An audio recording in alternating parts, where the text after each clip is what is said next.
Það ætlum að halda áfram hérna í föstudagsþættinum og erum fengið til okkar í sófan hann Binna Glí. Ég held að það sé óhætt að segja að það séu ansi margir sem að þekkja þennan herramann, enda með hvað orðið marga fylgjendur á Snapchat? Alveg að verða 13.000. 13.000. Það er pínu klikkað. Það er klikkað. Hvað getur þú sagt okkur frá bara, hvernig, sko, ég veit ekki, flestir vita nú orðið hvað Snapchat er, en svona fyrir þá sem að gæti verið í eldri kantinum, hvaða fyrirbæri er þetta? Það er sem sagt forrit sem að þú tekur vídeo upp á 10 sekúndum og svo getur bara fólk fylgst með þér með því að það er á Snapchat. Og hvernig byrjaði þetta hjá þér? Hvernig byrjaði það að snappa? Ég byrjaði að snappa skilurðu þegar Snapchat kom út, en ég byrjaði inn á þessu snappi bara í apríl og fyrsta mánuðinn fékk ég 5.000 fylgjendur og svo er það bara búa, já. Bara fjölga? Já. Hvernig upplifun er það að vita að það séu svona margir? Það er við skrítið, en það er alltaf í lagi að því ég er búin að venjast í og já. Ég er sjálfur á snappinu. Og hvað getur þú sagt okkur þá því að þú ert ákaflega opinn á Snapchat og kannski öðruvísi heldur en að vera í ljósum og með kamerur fyrir fram að því, að þá ertu bara að tala einhvern veginn við símann. Hvað getur þú sagt okkur bakgrunninn og hver þú ert og áhugamál og svo framvegis? Ég sem sagt fékk áhuga á förðun og ég verið að sýna það á snappinu og það er bara að sló í gegn, þannig að ég er bara núna mikið að sýna förðun og eitthvað. Og ég kom út af skápnum.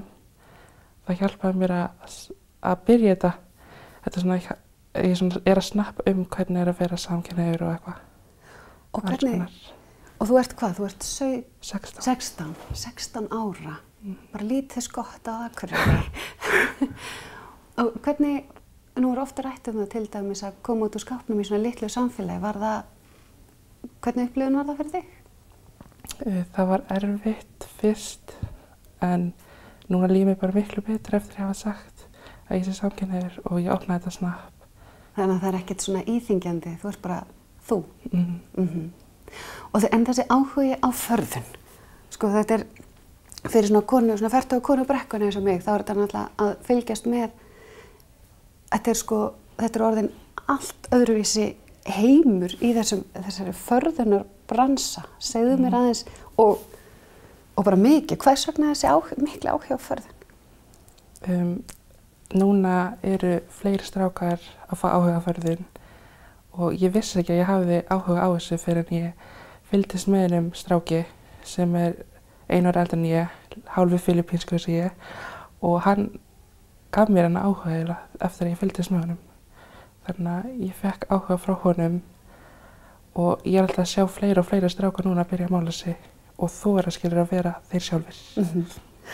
Ég er að giska á með það sem ég hef fylgst með og sért svona pínu óður í allar tegundir af förðunarvörum.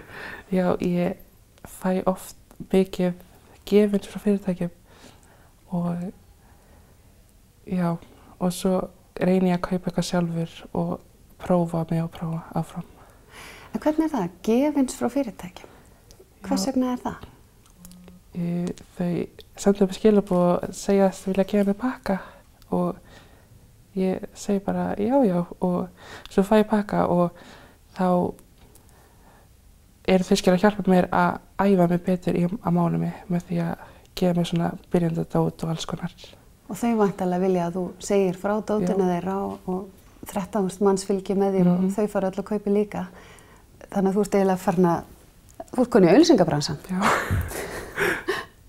En hvernig er það? Ertu alveg heiðarlegur með það að hvað er gott og hvað er ekki gott? Eða... Ef mér finnst það ekki gott þá segi ég það. En ég þarf fyrst að prófa vöruna. Ég segi stundum bara fyrst frá vörunni svo ég eftir að prófa og segja svo hvað mér finnst. Ég sá daginn að þú fékkst eitthvað svona óvæntan pakka sendan, svo vissir ekki hvað var í. Þú varst ekki hrifin af brúnkukreminu? Nei, ég veit ekki brúnkukreminu. En svo ertu greinilega líka þar á undan varst að panta þá varst að panta hreinlega fyrir svona gamla konu sem mig, bara hellingadrasli. Já, og Ali. Frá AliExpress. Segðu okkur aðeins hvað þú varst að panta. Ég pantaði svona eitthvað svona bara drasl sem á að geta hjálpað mann í make-upi, en ég held að þessi ekki að bara hjálpa, bara upp á gamanið. Það voru alls konar sjálf álímandi eyeliner. Já. Prófaðir þetta? Ég prófaði einu sinni og það virkaði ekki. Og svo endalaust af palettum, svona augnskugga, er það skemmtilegasta eða? Bara litirnir og á palettunum, það eru svo flottir. Já. En segðu mér, þú ert líka rosa opinskáður bara námið þitt í menntaskólanum á Akureyri. Þú varst í fyrsta bekk og það gekk ekki þrautalaust allt saman fyrir sig. Ég hef ekki verið góður í stærðfræði og í útskrifastu grunnskólanum með 5 eða 6. Þannig að ég var svolítið hræddur með menntaskólan í stærðfræði. Og ég fjall og fór í sumarskóla, fór í 2 próf og náði ég svo. Náðir að lokum? Já. Og ég veit að sko að því ég fylgist með ansi mörgum sem fylgjast með þér og það var bara svona, hann náði! Finnurðu fyrir því hvað fólk heldur með þér? Sérstaklega líka á Twitter. Ég fæ mikið af skilaboðum þar og tweetu mig, bara mjög fallegt tweet. Ertu ekki hræddur að það sé, þú náttúrulega ert að opna það alveg svona mikið. Verður aldrei smeykur eitthvað komið svona, þú veist að því það er svo gott þegar það er gott, en verður aldrei smeykur eitthvað svona neikvætt geti gerst? Hversu berskjaldaður þú getur orðið fyrir því? Jú, ég hef fengið nokkur neikvætt skilaboð, en ég bara á ekkert að hlusta á það og ég halda bara áfram sem ég er að gera. En svo tekur stundum yfir snapp hjá einhverjum, getur útskýrt hvað það er? Já, þá er ég gestasnappari hjá öðrum snöppum og er eins og ég var með snappi á hinseginleikan og það fyrir svona hinsegin fólk og það var bara ótrúlega gaman og ég fekk að segja allt hvernig er að vera samkynhneigður og eitthvað. Og í dag er ég með Adidas snappið. Adidas snappið. Og þetta er bara að verða vinna. Er þetta ennþá gaman? Er þetta, þú veist, í Nike skóm? Já. Hvað ætlarðu að gera? Mér finnst það ótrúlega gaman, en þetta tekur smá mikinn tíma á daginn, en ég reyna að snappa eins mikið og ég get. Eitt sem ég langar að spyrja það sem svona hugsandi móðir, að þá er ég mjög hugsandi yfir öllum þessum snyrtivörum, því að það eru svo margir og nú að báðum kynjum að kaupa ótrúlega mikið magn af snyrtivörum. Og ég fæ svona athugasemdir frá yngri kynslóðinni eins og mamma, þú ert ekkert að byggja upp á þér andlitið, þú ert að mála, þú málar þig svo flatt og ég veit ekki eins og hvað byggja upp andlitið á þér er, sko. Er þetta bara áhugamál eða eru kröfurnar að verða ansi meiri? Ég veit það ekki, ég fekk bara allt í einu áhuga og mér langar að vinna við þetta í framtíðinni. Við förðum? Já. En er þetta ekki dýrt? Jú, sérstaklega skilur vörurnar. Já. En mér finnst þetta þess virði. Já. Ef ég hef áhuga á því. Algjörlega. Og hvernig förðunarfræðingur getur þér hugsaðir að verða? Ég veit það ekki. Ég er ennþá bara byrjandi, en ég myndi alveg vilja skilur mála aðra eða bara eitthvað vinna í snyrtivörubúð, bara hvað sem er. Það hljómar vel. Og það er svona kannski svona ástríðan núna? Eins og ég vissi ekki að ég hafði áhuga á förðun. Allir strákar þú að leyfa sér að prófa hvort þeir hafið þennan áhuga?